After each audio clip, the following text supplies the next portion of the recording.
Hi అండి. ఈరోజు cauliflower వెల్లుల్లి కారం కూర ఏ విధంగా తయారు చేయాలో చూద్దాం. దీనికోసం ముందుగా ఒక మీడియం సైజ్ క్యాలీఫ్లవర్ని తీసుకుని ఇక్కడ చూపిస్తున్నట్లుగా చిన్న చిన్న ముక్కలుగా చేసి పెట్టుకోవాలి. ఇప్పుడు స్టవ్ వెలిగించి ఒక గిన్నె పెట్టుకుని అందులో ఒక హాఫ్ లీటర్ వాటర్ పోసుకుని దానిలో తగినంత ఉప్పు, టీ స్పూన్ పసుపు వేసి ఈ నీళ్ళని రోలింగ్ బాయిలింగ్ అయ్యేంత వరకు మరగనివ్వాలి. ఈ నీళ్ళలో మనం ముందుగా కట్ చేసి పెట్టుకున్న క్యాలీఫ్లవర్ ముక్కలు వేసుకోవాలి. వేసి అన్ని ముక్కలు కలిసే విధంగా బాగా కలుపుకోవాలి.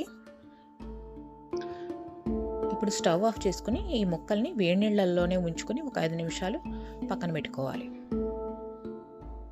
ఈలోగా ఒక మిక్సీ జార్ తీసుకుని 1.5 స్పూన్ల కారం, 1 స్పూన్ ధనియాలు, హాఫ్ స్పూన్ జీలకర్ర,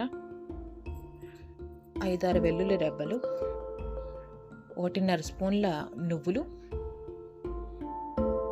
వేసుకుని మిక్సీలో మెత్తగా గ్రైండ్ చేసుకోవాలి. ఇప్పుడు స్టవ్ వెలిగించి కడాయి పెట్టుకోవాలి. ఇందులో క్యాలీఫ్లవర్ ముక్కలు వేయించడానికి తగినంత నూనె పోసుకోవాలి.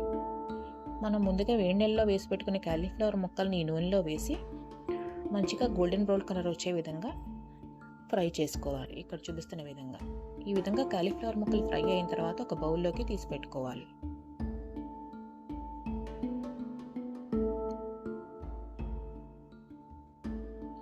ఇప్పుడు అదే కడాయిలో మిగిలిన నూనెలో పోపు దినుసులు వేసి వేయించుకోవాలి.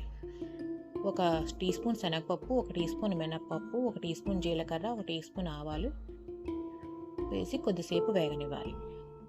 ఈ పోపు కొద్దిగా వేగిన తర్వాత 4-5 పచ్చిమిరపకాయల ముక్కలు, 2 ఉల్లిపాయలు తరుక్కున్న తరుగు, 1 రెమ్మ కరివేపాకు వేసి బాగా మిక్స్ చేసుకోవాలి.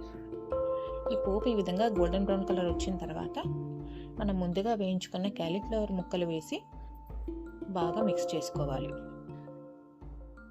ఇప్పుడు ఈ స్టేజ్లో ఉప్పు సరిపోయిందో లేదో చూసుకుని తగినంత ఉప్పు వేసుకోవాలి. ఇప్పుడు మనం ముందుగా మిక్సీ చేసి పెట్టుకున్న వెల్లుల్లి కారాన్ని వేసుకుని బాగా మిక్స్ చేసుకోవాలి. అంతేనండి, ఎంతో గుమగుమలాడే క్యాలీఫ్లవర్ కూర తయారైంది.